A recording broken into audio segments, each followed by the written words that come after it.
Neste episódio da Vida Secreta das Línguas vamos falar do árabe, ou talvez melhor, dos árabes, das várias línguas árabes.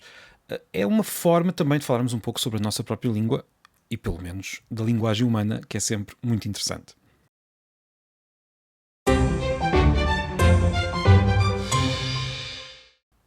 A situação linguística dos países de língua árabe confunde-nos.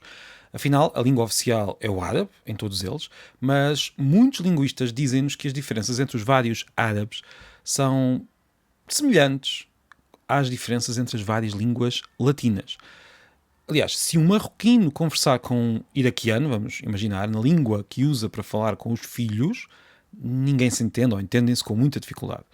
Olha, o que se passa com os países de língua árabe é algo semelhante ao que se passou, por exemplo, na Europa durante grande parte da nossa história. As línguas que falávamos, na Europa do Sul, vamos imaginar, na Europa de língua latina ou de línguas latinas, as línguas que nós falávamos em casa eram já formas muito alteradas de uma língua comum, mais antiga, o latim, e, no entanto, essa língua comum mantinha-se na sua forma clássica, como língua oficial, transmitida através do ensino, dos governos e da Igreja.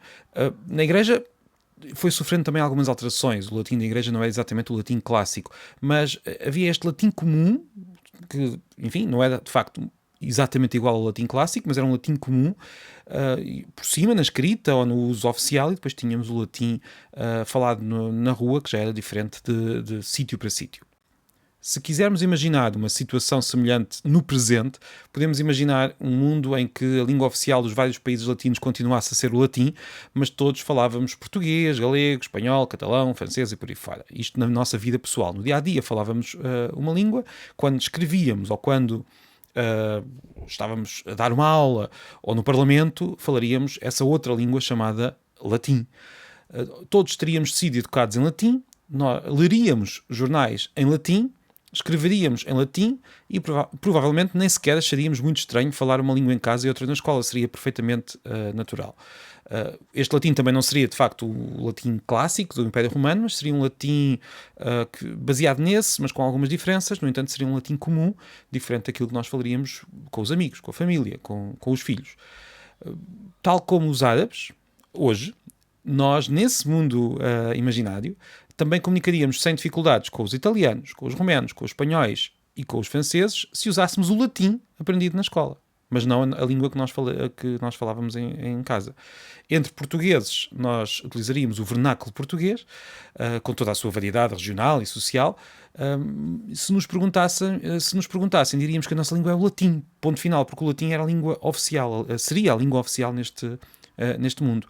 Alguns autores mais virados para o povo ou para as formas populares utilizariam o vernáculo na literatura. Haveria um ou outro programa de rádio na língua informal do dia-a-dia, mas os tribunais, as televisões, o governo, tudo utilizaria o latim. Talvez um político ou outro utilizasse o português para bater mais fundo no coração dos eleitores, mas a sua língua oficial mais comum seria o latim. Ora, no fundo, é isso que acontece nos países árabes.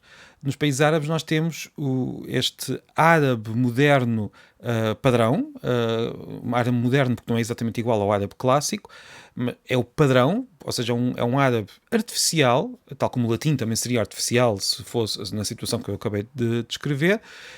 Este árabe padrão existe ao mesmo tempo que os vários árabes da rua, da casa, dos amigos. Isto é uma situação que os linguistas chamam de diglossia. É uma situação em que duas línguas, ou dois dialetos, não têm de ser línguas, isto é uma outra questão, mas duas variedades de língua bastante distintas coexistem numa mesma sociedade, mas são usadas em contextos sociais diferentes. É o que acontece, por exemplo, hoje, na Suíça de língua alemã, onde o alemão oficial é usado em muitas situações formais, mas entre si os suíços de língua alemã, falam em suíço-alemão, que é uma língua bastante diferente do alemão padrão. A situação consegue ser complexa a este ponto. Um professor universitário pode estar a usar o alemão padrão para dar uma aula, acaba a aula e vai conversar com os alunos em suíço-alemão. Então, isto não será apenas um dialeto, como existe em muitos países. É verdade, mas é verdade que podemos dizer isso, mas a verdade é que a diferença entre língua e dialeto não quer dizer muito. Não é assim tão fácil dizer o que é um dialeto e o que é uma língua. Aqui o que conta é que é uma forma oficial que é muito diferente daquela forma que se fala em casa, e as pessoas têm essas duas formas na cabeça. Na prática, todas as línguas sofrem um fenómeno parecido, em maior ou menor grau. O português formal, o português escrito, o português usado em situações como um discurso ou numa aula, é diferente do português informal que usamos com os nossos amigos, que usamos com a nossa família, ou em certas situações. Às vezes até com os amigos e até com a família usamos o português mais formal, depende da situação. O português informal é, na verdade, mais variado do que o português formal. E há também esta diferença. Não é tão grande que se possa chamar de uma situação diglóssica, ou seja, nós estamos numa situação em que a língua é a mesma, até a variedade é a mesma, só temos registros mais formais ou mais informais. Há países onde a diferença é tão grande que estamos perante ou dois dialetos ou duas línguas, e esta diferença entre dialeto e língua terá de ficar para outro episódio. No Brasil, por exemplo, a diferença entre o português falado e o português escrito, ou o português mais informal e o português mais formal, o português padrão e o português usado no dia-a-dia, é tão grande que muitos linguistas já usam o termo diglossia também para descrever o que se passa no Brasil.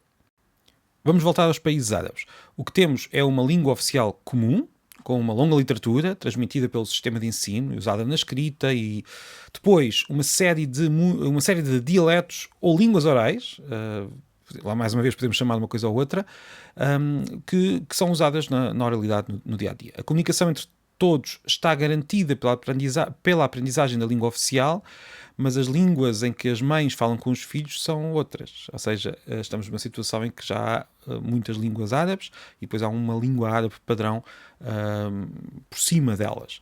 A população não considera esta situação anormal. É tão natural como para um português usar palavras da sua terra quando vai visitar os avós. A designação de árabe abrange não só a língua clássica e o padrão oficial, o árabe moderno padrão, como eu estava a dizer há pouco, que já não é o tal árabe clássico, mas também todas estas línguas coloquiais. Portanto, à pergunta que língua fala, a resposta será sempre árabe, mas por trás temos esta estranha situação.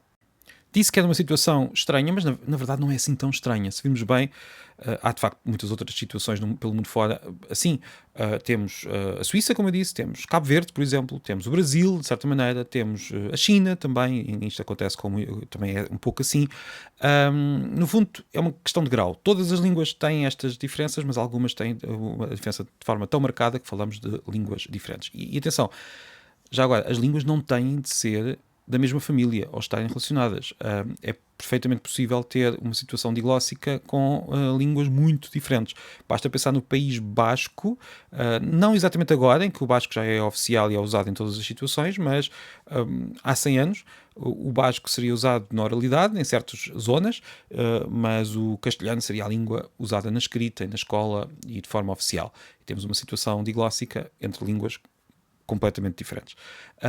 Eu vou fazer agora uma provocação. Eu não estou a dizer que isto vai acontecer, nem sequer, muito menos que quer que aconteça, mas tendo em conta que o inglês cada vez é mais usado como língua franca, pode dar-se o caso daqui a 200 anos estarmos numa situação diglóssica em que temos o inglês como língua usada em todas as situações formais e todas as situações escolares, universitárias e por aí fora, e as outras línguas nas situações mais informais. Eu não quero que isso aconteça, mas estou só a dizer que não seria absolutamente impossível pensar numa situação assim, porque aliás a Europa já viveu uma situação assim durante muitos séculos com o latim e as outras línguas, algumas delas as línguas latinas, outras nem por isso. O inglês já esteve, enquanto falar, numa situação em que o latim era a língua usada em muitas outras situações.